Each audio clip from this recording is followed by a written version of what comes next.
ಓಂ ಗ್ರಂಥ ಮಹಾತ್ಮೆ. ಶ್ರೀ ಸಿದ್ಧಪುರುಷನ ಈ ಪವಿತ್ರ ಚರಿತ್ರೆಯನ್ನು ನಿತ್ಯವೂ ಶ್ರದ್ಧೆಯಿಂದ ಓದುವ, ಕೇಳುವ, ಪೂಜಿಸುವ ಸರ್ವಭಕ್ತರಿಗೆ ಧರ್ಮ, ಅರ್ಥ, ಕಾಮ, ಮೋಕ್ಷಗಳು ಸಿದ್ಧಿಸುವವು. ಸರ್ವ ನಷ್ಟ ಕಷ್ಟಗಳು, ಸರ್ವ ಪಾಪ ತಾಪಗಳು, ಚೋರ ವೈರಿ ವಿಷ ಭೂತಾದಿ ಭೀತಿಗಳು ಬಯಲಾಗಿ ಸರ್ವದಾ ಸಕಲ ಸನ್ಮಂಗಳಿಂದ ಕೂಡಿದ ಸುಖ ಸೌಭಾಗ್ಯಗಳು ಒದಗಿ ಬರುವು. ಗುರುಕೃಪಾಪೂರ್ವಕ ಶ್ರವಣ ಮಾಡುವುದರಿಂದ ಶಾಂತಿ, ಧಾಂತಿ, ವಿವೇಕ, ಜ್ಞಾನ, ಸದ್ಭಕ್ತಿಗಳು ಸಂಪ್ರಾಪ್ತವಾಗುವು. ಈ ಗ್ರಂಥವನ್ನು ತನ್ನ ಇಷ್ಟದೇವತಾ ಮಂತ್ರದೊಡನೆ ಗಂಧ, ಅಕ್ಷತೆ, ಧೂಪ, ದೀಪ, ನೈವೇದ್ಯಗಳಿಂದ ಪೂಜಿಸಿ ಪ್ರತಿ ಅಧ್ಯಾಯದ ಪ್ರಾರಂಭದಲ್ಲಿ ಗ್ರಂಥ ಮಹಿಮೆಯನ್ನು ಪಠಿಸಿ ಸ್ಮರಿಸಿ ನಂತರ ಪಾರಾಯಣ ಮಾಡಿ ಮಂಗಳ ವಿಭೂತಿ ಪ್ರಸಾದಗಳನ್ನು ಭಕ್ತಿಯಿಂದ ಸ್ವೀಕರಿಸುವುದು ಶಿಷ್ಟರ ಸಂಪ್ರದಾಯವಾಗಿರುವುದು. ಶ್ರೀ ಗಣೇಶಾಯ ನಮಃ. ಶ್ರೀ ಗುರು ಸಿದ್ಧಾರೂಢಾಯ ನಮಃ. 26ನೇ ಅಧ್ಯಾಯ. ಜಯತು ಜಯ ಗುರು ಸಿದ್ಧರಾಯನೇ ಶಾಂತಿ ಗುಣ ಸನ್ಮೂರ್ತಿಯೇ, ನಯದಿ ಸಹಿಸುತ ದುರ್ಜನರ ಪೀಡೆಯನವರ ಹಿತ ಬಯಸಿಯೇ, ಭಜಕ ಜನರಾರ್ತಿಯನು ಪಾಲಿಸಿ ಕುಳಿತು ರಥದೊಳು ಮೆರೆಯುವೆ, ತ್ಯಜಿಸಿ ಸುಖ ದುಃಖವನು ನೀ ನಿತ್ಯಾತ್ಮ ಧ್ಯಾನದಿ ಸುಖಿಸುವಿ. ಶ್ರೀ ಸದ್ಗುರು ಸಿದ್ಧರಾಯನೇ, ನಿನಗೆ ಜಯ ಜಯಕಾರವಿರಲಿ. ನೀನೇ ಅನಂತ ಬ್ರಹ್ಮಾಂಡಗಳನ್ನೆಲ್ಲ ವ್ಯಾಪಿಸಿಕೊಂಡಿದ್ದರೂ ಭಕ್ತ ಕಾರ್ಯಕ್ಕೋಸ್ಕರ ಸಗುಣ ರೂಪವನ್ನು ಧಾರಣ ಮಾಡಿ ಈ ಲೋಕದಲ್ಲಿ ಬಂದಿರುತ್ತಿ. ನೀನು ದೇಹತ್ರಯಗಳಿಗೂ ವಿಲಕ್ಷಣನಿದ್ದು ಸರ್ವಸಾಕ್ಷಿಯಾಗಿರುತ್ತಿ. ನಿನ್ನ ಭಜಿಸುವವರಿಗೆ ನೀನು ಅಭಿನ್ನಾಗಿದ್ದರೂ ಯಾರು ನಿನ್ನ ರೂಪವನ್ನು ತಿಳಿಯಲಾರರು. ಪೂರ್ಣಾವತಾರಿಗಳಾದ ಸದ್ಗುರು ಸಿದ್ಧರಾಯನು ಭಕ್ತರ ಭಯಗಳನ್ನು ತಪ್ಪಿಸುವರು. ಆದರೆ ಸ್ವಶರೀರಕ್ಕೆ ಏನಾದರೂ ಅಪಾಯಗಳು ಪ್ರಾಪ್ತವಾದರೆ ಅವುಗಳನ್ನು ತಪ್ಪಿಸುವ ಉಪಾಯ ಮಾಡುವುದಿಲ್ಲ. ತಮ್ಮ ಶರೀರವನ್ನು ಯಾರು ಪೀಡಿಸುವರೋ ಅವರ ಮೇಲೆ ಸಿದ್ಧರು ಹೆಚ್ಚಿನ ದಯಾ ಮಾಡುತ್ತಾರೆ. ಅಂಥವರಿಗೆ ಹಾನಿಯಾಗಬಾರದೆಂದು ತಾವು ಯತ್ನಿಸುವರು. ಯಾಕೆಂದರೆ ಅಜ್ಞಾನದಿಂದ ಆವರಿಸಲ್ಪಟ್ಟ ಜೀವರೆಲ್ಲರೂ ಸಣ್ಣ ಮಕ್ಕಳಂತೆ ಇರುವರು. ಅಂಥ ಚಿಕ್ಕ ಮಕ್ಕಳ ಅಪರಾಧಗಳನ್ನು ತಂದೆ ತಾಯಿಗಳು ಹೇಗೆ ಕ್ಷಮಿಸುವರೋ ಮತ್ತು ಅಜ್ಞಾನಿಗಳಂತೆ ಅವರಿಗೆ ಹೆಚ್ಚಿನ ದಯೆಯಿಂದ ಬುದ್ಧಿ ಕಲಿಸುವರೋ ಹಾಗೆ ದಯಾಳುವಾದ ಜ್ಞಾನಿಗಳು ಅಜ್ಞಾನಿ ಜೀವರನ್ನು ಕ್ಷಮಿಸಿ ಸನ್ಮಾರ್ಗಕ್ಕೆ ಹಚ್ಚುವರು. ಸದ್ಗುರು ಸರ್ವ ಜಗತ್ತನ್ನು ಆತ್ಮರೂಪವಾಗಿ ನೋಡುತ್ತಿದ್ದು ಆತನಿಗೆ ತನ್ನದು ಪರರದು ಎಂಬ ಭೇದಗಳು ಕಾಣಿಸುವುದಿಲ್ಲ. ಯಾರಾದರೂ ತನಗೆ ದುಃಖ ಕೊಟ್ಟರೆ ಆತನು ನನ್ನವನೇ ಎಂದು ತಿಳಿದುಕೊಂಡು ಆತನ ಮೇಲೆ ದಯಾಬುದ್ಧಿ ಮಾಡುವನು. ತನ್ನ ಶರೀರಕ್ಕೆ ಏನು ದುಃಖ ಬರುವುದೋ ಅದನ್ನು ಆತನು ಪ್ರಾರಬ್ಧಕ್ಕೆ ಹಚ್ಚುವನು ಮತ್ತು ಇದರಲ್ಲಿ ದುಃಖ ಕೊಡುವವನೇದೇನೂ ದೋಷವಿಲ್ಲೆಂದು ತಿಳಿಯುವನು. ತಾನು ಶರೀರದಿಂದ ದುಃಖ ಭೋಗಿಸುವ ಮೂಲಕ ಪ್ರಾರಬ್ಧವು ಬೇಗನೆ ಕ್ಷೀಣವಾಗಿ ಹಾರಿ ಹೋಗುವುದೆಂದು ಜ್ಞಾನಿಯಾದವನು ತಿಳಿದು ಅದರ ಸಂಬಂಧ ಉದ್ವಿಗ್ನನಾಗಿ ಪ್ರತಿಕಾರ ಮಾಡನು. ಯಾಕೆಂದರೆ ಅದು ಸಂಚಿತವಾಗಿ ಕೂಡಿರುವುದೆಂದು ಬಲ್ಲನು. ಹೀಗೆಂದು ಜ್ಞಾನಿಯು ಪ್ರಾರಬ್ಧ ದುಃಖವನ್ನು ಸುಮ್ಮನೆ ಸಹನ ಮಾಡುವನು. ಇಲ್ಲದಿದ್ದರೆ ಅದು ಸಂಚಿತವಾಗಿ ಪುನರ್ಜನ್ಮಕ್ಕೆ ಕಾರಣವಾಗುವುದು. ತನ್ನ ಪೀಡಿಸುವಂಥವರ ಮೇಲೆ ದಯಾಯುಕ್ತನಾಗಿರುವನು ಸಿದ್ಧರಿಗೆ ಸ್ವಾಭಾವಿಕವಾಗಿದೆ. ಆದ್ದರಿಂದಲೇ ಅವರಿಗೆ ಜ್ಞಾನಿಗಳೆನ್ನುವರು. ಇದರ ದೃಷ್ಟಾಂತವನ್ನು ಶ್ರವಣ ಮಾಡುವಂಥವರಾಗಿರಿ. ಒಂದಾನೊಂದು ಕಾಲದಲ್ಲಿ ದಯಾಗಣರಾದ ಸಿದ್ಧರು ಕಟ್ಟೆಯ ಮೇಲೆ ಧ್ಯಾನಸ್ಥರಾಗಿ ಕುಳಿತಿದ್ದರು. ಆ ಸಮಯದಲ್ಲಿ ಮಠದೊಳಗೆ ಯಾರೂ ಇದ್ದಿರಲಿಲ್ಲ. ಆಗ ಅದು 6 ಮಂದಿ ಯವನರು ಮದ್ಯಪಾನದಿಂದ ಮತ್ತರಾಗಿದ್ದು ಸಿದ್ಧರಿಗೆ ಏನಾದರೂ ಪೀಡೆ ಮಾಡುವ ಉದ್ದೇಶದಿಂದ ಅವರ ಹಿಂದಿನಿಂದ ಬಂದರು.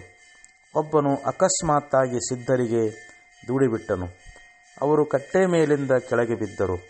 ಆದರೆ ಸಿದ್ಧರು ಅವರ ಕಡೆಗೆ ನೋಡದೆ ಪುನಃ ಎದ್ದು ಮೊದಲಿನಂತೆ ಕಟ್ಟೆ ಮೇಲೆ ಕುಳಿತರು. ಹೇಗೆ ಗಿಡದ ಟೊಂಗೆಯನ್ನು ನುಗ್ಗಿಸಲಾಗಿ ಅದು ತನಗೆ ಯಾರು ಅಲ್ಲಾಡಿಸುವರೆಂಬುದನ್ನು ವಿಚಾರಿಸದೆ ಮೊದಲಿನಂತೆ ಇರುವುದೋ ಹಾಗೆ ಸಿದ್ಧಾರೂಢರು ಕುಳಿತರು. ಇದನ್ನು ನೋಡಿ ಅವರು ಅಧಿಕವಾಗಿ ಸಿಟ್ಟಿಗೆದ್ದು ಮತ್ತೊಬ್ಬನು ಸಿದ್ಧರ ಕೈ ಹಿಡಿದು ಬಲಾತ್ಕಾರದಿಂದ ಎಳೆದನು. ಆಮೇಲೆ ಅವರೆಲ್ಲರೂ ಸಿದ್ಧರ ಸಮೀಪ ಬಂದು, ಎಲೆ ಹುಚ್ಚ, ನಿನಗೆ ಮದ್ಯಪಾನ ಮಾಡಿಸಿ ಆನಂದ ಕೊಡುವೆವು. ಒಲ್ಲೆ ಎಂಬುವ ಮಾತು ನಮ್ಮ ಹತ್ರ ಎಂದು ನಡೀಲಿಕ್ಕಿಲ್ಲ ನೋಡು ಎಂದು ಆ 6 ಜನರು ಅವರ ಸುತ್ತಲೂ ಕೂತುಕೊಂಡರು. ಸಿದ್ಧರನ್ನು ನಡುವೆ ಕೂಡಿಸಿ ಕಿಸೆಯೊಳಗಿಂದ ಮದ್ಯದ ಬಾಟ್ಲಿಯನ್ನು ತೆಗೆದು ಸಿದ್ಧರನ್ನು ಕುರಿತು ಅವರಲ್ಲೊಬ್ಬನು, ನೀನು ಸತ್ಯವಾಗಿ ಹುಚ್ಚನಿದ್ದೀಯಾದರೆ ನೀನು ಸೆರೆ ಕುಡಿಯಬೇಕು. ಕುಡಿದರೆ ನಿನ್ನದೇನು ಹೋಗುವುದು ಎಂದು ಕಾಲಿನಿಂದ ಒದ್ದು ಬಿಟ್ಟನು. ಸಿದ್ಧರು ಮದ್ಯಪಾನವಲ್ಲರೆಂದು ಅವರ ಮೈಮೇಲೆ ಅವರೆಲ್ಲರೂ ತುಳಿಯಲಾರಂಭಿಸಿದರು. ಸಿದ್ಧರಾದರೂ ಅವನು ಏನೂ ಮಾಡಿದರೂ ತಳಮಳಿಸದೆ ಶಾಂತ ಸ್ಥಿತಿಯಲ್ಲಿ ಇದ್ದರು. ಒಬ್ಬನು ಒಂದು ಕಟ್ಟಿಗೆಯಿಂದ ಹೊಡೆಯುತ್ತಿದ್ದನು, ಮತ್ತೊಬ್ಬನು ಕಣ್ಣು ಕುಕ್ಕಲಿಕ್ಕೆ ನೋಡುತ್ತಿದ್ದನು. ಒಬ್ಬನು ಸಿದ್ಧರ ಮಸ್ತಕದ ಮೇಲೆ ತುಳಿಯುತ್ತಿದ್ದನು. ಇಷ್ಟಾದರೂ ಸಿದ್ಧರು ಸ್ವಸ್ಥಚಿತ್ತರಾಗಿ ಕುಳಿತಿದ್ದರು. ಸಿದ್ಧರಿಗೆ ಕ್ರೋಧ ದೃಷ್ಟಿ ಎಂಬುದು ಎಂದೆಂದೂ ಇಲ್ಲದೆ ಅವರು ಶಾಂತ ದೃಷ್ಟಿಯಿಂದ ಆ ಯವನರ ಕಡೆಗೆ ನೋಡುತ್ತಿದ್ದರು. ಇವರ ಶಾಂತತೆಯನ್ನು ನೋಡಿ ಸಿಟ್ಟಿಗೆಬ್ಬಿಸಬೇಕೆಂಬ ಛಲ ಹಿಡಿದು ಆ ಮುಸಲ್ಮಾನರು ಮತ್ತಷ್ಟು ಹುರುಪರಾಗಿ ಸಿದ್ಧರನ್ನು ಪೀಡಿಸುವಂಥವರಾದರು. ಹೀಗಿರುತ್ತಾ ಕೆಲವು ಹೊತ್ತಿನ ಮೇಲೆ ಸಿದ್ಧರು ದಯಾಭರಿತರಾಗಿ ಅವರ ಕಡೆಗೆ ನೋಡಿ, ನೀವು ಬಹಳ ಉತ್ತಮ ಕಾರ್ಯವನ್ನು ಮಾಡುತ್ತಿರುವಿರಿ. ಈ ಪ್ರಕಾರ ನಡೆಸುವವರು ಈ ಲೋಕದಲ್ಲಿ ಬಹಳ ಕಡಿಮೆ ಮಂದಿ ಸಿಗುವರು. ನಿಮ್ಮ ಕಡೆಯಿಂದ ಇಂಥ ಉಪಕಾರವನ್ನು ಪಡೆದು ನಿಮಗೆ ಹಾನಿ ಬರುವಂತೆ ಮಾಡಬಾರದೆಂದು ಹೇಳುತ್ತೇನೆ, ಕೇಳಿರಿ. ಈಗ ಊರೊಳಗಿಂದ ಭಕ್ತಜನರು ಬರುವರು. ನಿಮ್ಮ ಈ ಉದ್ಯೋಗವನ್ನು ಅವರು ನೋಡಿದರೆ ನಿಮಗೆ ಘಾತ ಮಾಡುವರು. ಆದ್ದರಿಂದ ನನಗೆ ದುಃಖ ಅನಿಸುವುದು. ಆದ್ದರಿಂದ ನಾನು ಹೇಳುವುದೇನೆಂದರೆ, ನೀವು ಈಗಿಂದೀಗಲೇ ಹೊರಟು ಹೋಗಿರಿ.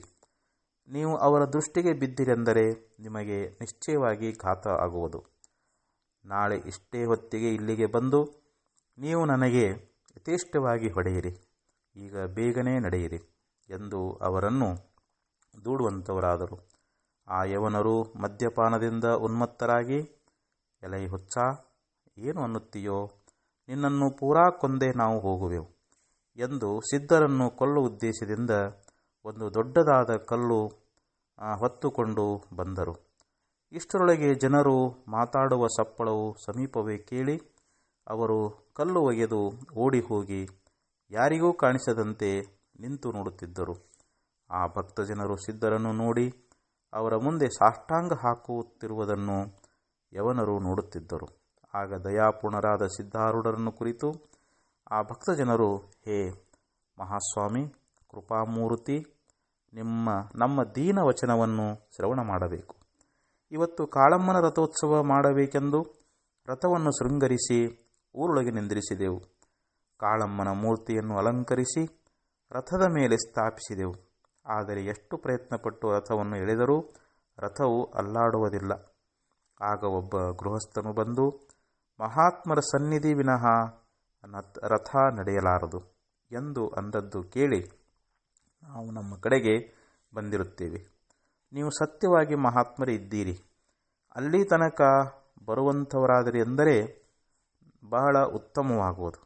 ಆದ್ದರಿಂದ ನೀವು ನಮ್ಮ ಮೇಲೆ ಕೃಪಾ ಮಾಡಿ ನಮ್ಮ ಮನೋರಥವನ್ನು ಪೂರ್ಣ ಮಾಡಬೇಕು ಎಂದು ಆ ಭಕ್ತನು ಅಂದದ್ದು ಕೇಳಿ ಕೃಪಾನಿಧಿಯಾಗಿರುವ ಸಿದ್ಧಾರೂಢರು ಅವರನ್ನು ಕುರಿತು, ನೀವು ಇಚ್ಛಿಸಿದ ಪ್ರಕಾರ ಮೊದಲು ಆಗಲಿ, ಆಮೇಲೆ ನಾನು ಮಠಕ್ಕೆ ಮರಳಿ ಬಂದು ರಾತ್ರಿ ಕಾಲದಲ್ಲಿ ಇಲ್ಲೇ ಇರುವೆನು ಅಂದರು. ಆ ಸಂಭಾಷಣವನ್ನೆಲ್ಲ ಕೇಳಿದ ಆ ಯವನರು ತಮ್ಮೊಳಗೆ, ಈ ಮಂದಿಗೆ ಏನು ಭ್ರಮೆ ಎತ್ತಿದೆ? ಈ ಹುಚ್ಚನಿಗೆ ಮಹಾತ್ಮ ಅಂದು ರಥ ನಡೆಸಲಿಕ್ಕೆ ಈತನನ್ನು ಕರೆದುಕೊಂಡು ಹೋಗುತ್ತಾರಂತೆ. ನಾವಾದರೂ ಇವನನ್ನು ಕರೆದುಕೊಂಡು ಹೋಗಿ ಇವರು ಏನು ಮೋಜು ಮಾಡುತ್ತಾರೆ ನೋಡೇ ಬಿಡೋಣ. ನಮ್ಮ ವೃತ್ತಾಂತವನ್ನು ಯಾರಿಗೂ ಹೇಳದೆ ರಥದ ಕಡೆಗೆ ಹೋಗೋಣ ಎಂದು ತಮ್ಮೊಳಗೆ ಅನ್ನುವಂಥವರಾದರು. ಶ್ರೀ ಸಿದ್ಧರನ್ನು ಕರಕೊಂಡು ಭಕ್ತರು ಹೋಗುತ್ತಿರುವಾಗ ಹಿಂದಿನಿಂದ ಯವನರು ನಡೆಯುತ್ತಿದ್ದರು. ಹಳೆ ಹುಬ್ಬಳ್ಳಿಯಲ್ಲಿ ರಥವನ್ನು ಶೃಂಗರಿಸಿ ರಸ್ತೆ ಮೇಲೆ ನಿಂದಿರಿಸಿದ್ದರು. ನೂರಾರು ಮಂದಿ ಅದನ್ನು ಬಹು ರೀತಿಯಿಂದ ಎಳೆದರೂ ಅದು ಅಲ್ಲಾಡದಿರುವುದು. ಸಿದ್ಧರನ್ನು ಭಕ್ತರು ಕರಕೊಂಡು ಹೋಗಿ ಒಂದು ಕಟ್ಟೆಯ ಮೇಲೆ ಕೂಡಿಸಿದರು. 8 ಜನರಿಗೆ ಸಹಜವಾಗಿ ಎಳಲಿಕ್ಕೆ ಬರುವಂಥ ರಥವನ್ನು ಈಗ ಸದ್ಗುರು ಸನ್ನಿಧಿಯಲ್ಲಿ ನೂರಾರು ಮಂದಿ ಎಳೆಯುವಂಥವರಾದರು. ಆದರೂ ರಥವು ಪರ್ವತದಂತೆ ಅಚಲವಾಗಿತ್ತು. ಇದನ್ನು ನೋಡಿ ಭಕ್ತಜನರು ಬಹಳ ಖಿನ್ನರಾದರು. ಆ ಯವನರು ತಮ್ಮೊಳಗೆ, ಈ ಮಂದಿಗೆ ಹುಚ್ಚು ಹಿಡಿದಿದೆ. ಈ ಹುಚ್ಚನಿಗೆ ಇಂಥ ಶಕ್ತಿ ಇರುವುದು ಸತ್ಯವಾದರೆ ನಾವು ಹೊಡೆಯುತ್ತಿರುವಾಗ ಈತನು ಯಾಕೆ ಸುಮ್ಮನೆ ಇರುತ್ತಿದ್ದನು? ಈತನು ಬಲಿಷ್ಠ ಮಹಾತ್ಮನು ಇದಿರುತ್ತಿದ್ದರೆ ನಮ್ಮನ್ನು ಶಪಿಸಿ ಭಸ್ಮ ಮಾಡುತ್ತಿದ್ದನು ಅಂದರು. ಒಬ್ಬ ಭಕ್ತನನ್ನುವನು, ಈತನು ಮಹಾತ್ಮನೆಂಬುದು ಸತ್ಯವು. ಅದಕ್ಕೆ ಮತ್ತೊಬ್ಬನು, ಹಾಗಾದರೆ ಇವನ ಮುಂದೆ ರಥ ಯಾಕೆ ನಡೆಯಲಾರದು ಎಂದು ನಾನಾ ಪ್ರಕಾರದ ಜನರು ತಮ್ಮೊಳಗೆ ಅನ್ನುತ್ತಿರುವರು. ಆ ಸಮಯದಲ್ಲಿ ಯಾವಾತನು ಮಹಾತ್ಮರ ಸನ್ನಿಧಿಯಲ್ಲಿ ರಥ ನಡೆಯುವುದೆಂದು ಅಂದಿದ್ದನೋ ಆ ಗೃಹಸ್ಥನು ಬಂದು ಆ ಖಿನ್ನ ಮನಸ್ಕರಾದ ಜನರನ್ನು ಕುರಿತು, ನೀವು ನಾನು ಅಂದಂತೆ ಮಾಡಲಿಲ್ಲ. ಮಹಾತ್ಮರ ಸನ್ನಿಧಿ ಎಂದರೆ ಅವರನ್ನು ಸದ್ಭಕ್ತಿಯಿಂದೊಡಗೂಡಿ ರಥದ ಮೇಲೆ ಕೂಡಿಸಿ ಭಜನೆ ಮಾಡುತ್ತಾ ರಥವನ್ನು ಎಳೆದರೆ ರಥವು ನಡೆಯುವುದು ನೋಡಿರಿ ಎಂದು ಹೇಳಿದನು. ಈ ಮಾತು ಕೆಲವರ ಮನಸ್ಸಿಗೆ ಬಂದಿಲ್ಲ.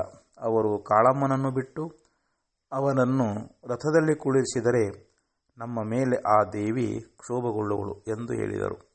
ಅದಕ್ಕೆ ಆ ಗೃಹಸ್ಥನು, ಹಾಗಾದರೆ ನಿಮಗೆ ಹೇಳುತ್ತೇನೆ ಕೇಳಿರಿ.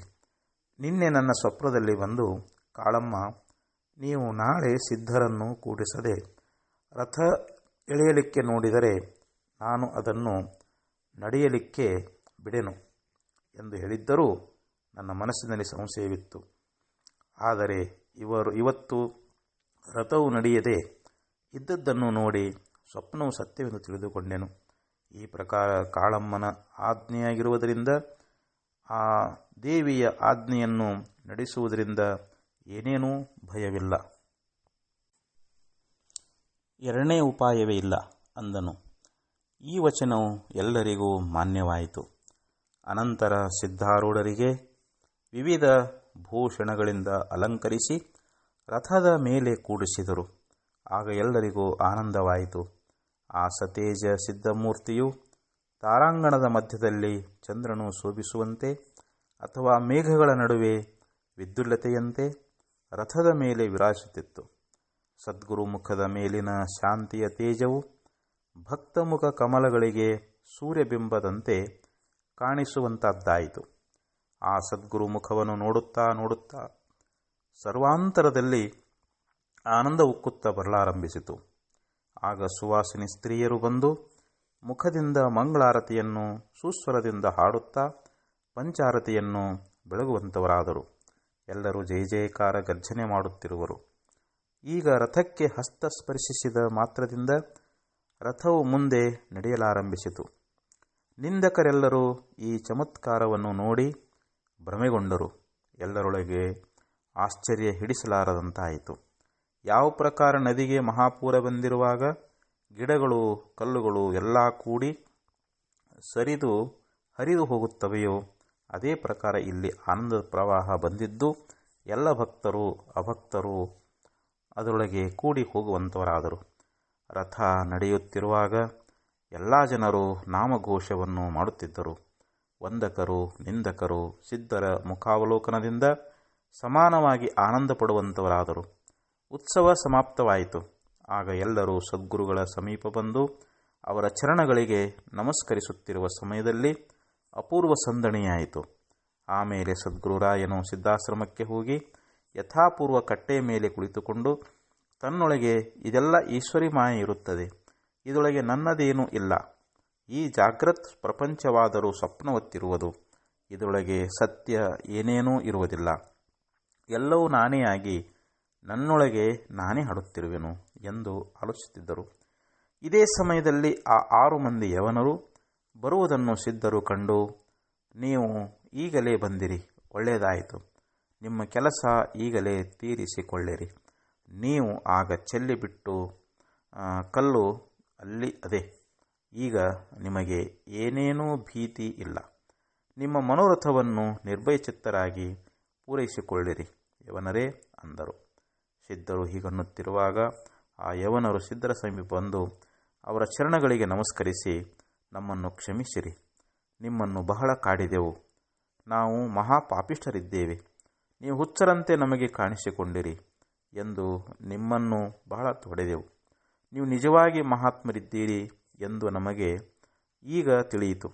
ನಮಗೀಗ ಯೋಗ್ಯ ಶಿಕ್ಷೆಯನ್ನು ನೀವು ಮಾಡತಕ್ಕದ್ದು.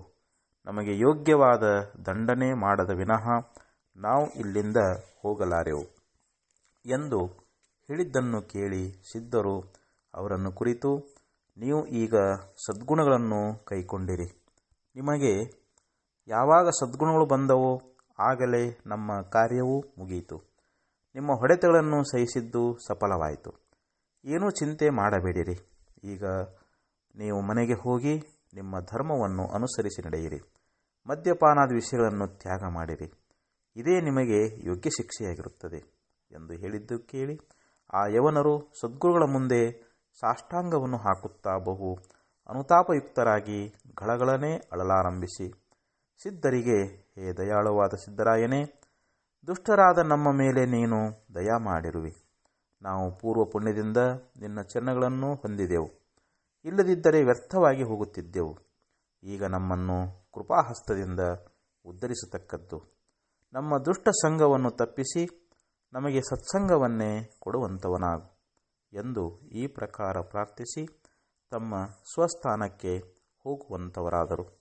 ಹೇ ಶ್ರೋತ ಜನರ, ಈ ಕಥೆಯ ಲಕ್ಷ್ಯಾರ್ಥವನ್ನು ಕೇಳುವಂಥವರಾಗಿರಿ. ಸಿದ್ಧರಾಯನೇ ಆತ್ಮನು ಇದ್ದು ಅಹಂ ಎಂಬ ಕಟ್ಟೆಯ ಮೇಲೆ ಕುಳಿತಿರುವಾಗ ಅಲ್ಲಿ ಬಂದ ಯವನರೇ ಷಡ್ರಿಪುಗಳು. ಇವುಗಳು ವಿಷಯ ಎಂಬ ಮದ್ಯ ಸೇವನೆಯಿಂದ ಮತ್ತರಾಗಿದ್ದು ಅದನ್ನೇ ಆತ್ಮನಿಗೆ ಕೊಡಲಿಕ್ಕೆ ಯತ್ನಿಸುವಾಗ ಆತ್ಮನು ನಿಷ್ಕಾಮ ಮತ್ತು ಅಲಿಪ್ತನಿದ್ದು ವಿಷಯಗಳನ್ನು ಸೇವಿಸಲೊಲ್ಲನು. ಆಗ ಅವರು ದುಷ್ಟ ವೃತ್ತಿಗಳೆಂಬ ಕಟ್ಟಿಗೆಗಳಿಂದ ಹೊಡೆಯುವರು ಮತ್ತು ವಿಷಯ ಮದ್ಯವನ್ನು ಸೇವಿಸಲಿಕ್ಕೆ ಆತ್ಮನಿಗೆ ಬಲಾತ್ಕಾರ ಮಾಡುವರು. ಆದರೆ ನಿರ್ಲೇಪಕನಾದ ಆತ್ಮನು ಶಾಂತವೃತ್ತಿಯಿಂದ ಇದ್ದು ಎಂದೂ ಚಲನವಾಗಲಾರನು. ಅದೇ ಸಮಯದಲ್ಲಿ ವಿವೇಕ, ವೈರಾಗ್ಯ, ಕ್ಷಮಾ ಇತ್ಯಾದಿ ಭಕ್ತಜನರು, ಧೈರ್ಯ, ಶಮದಮಾದಿ ಸದ್ಗುಣರೂಪ ಸಜ್ಜನರು ಬಂದದ್ದು ನೋಡಿ ದುರ್ಗುಣಿಗಳಾದ ಷಡ್ರಿಪುಗಳು ಓಡಿ ಹೋದರು. ಸದ್ಗುಣಗಳೆಲ್ಲ ಪ್ರಾರ್ಥಿಸಿ ಆತ್ಮನನ್ನು ಸ್ಥೂಲ ಸೂಕ್ಷ್ಮ ರಥದ ಕಡೆಗೆ ಕರೆದುಕೊಂಡು ಹೋಗಿ ಆತನನ್ನು ಪ್ರತ್ಯೇಕ ಕೂಡಿಸಲು ರಥವು ಜಡರೂಪವಾಗಿದ್ದು ಚಲರಹಿತವಾಯಿತು. ಅನೇಕ ವಿಷಯ ವೃತ್ತಿಗಳು ಕೂಡಿ ಆ ದೇಹ ರಥವನ್ನು ಎಳೆಯಲು ನೋಡಿದಾಗ ಅದು ನಡೆಯದು ಎಂದು ತಿಳಿದವು.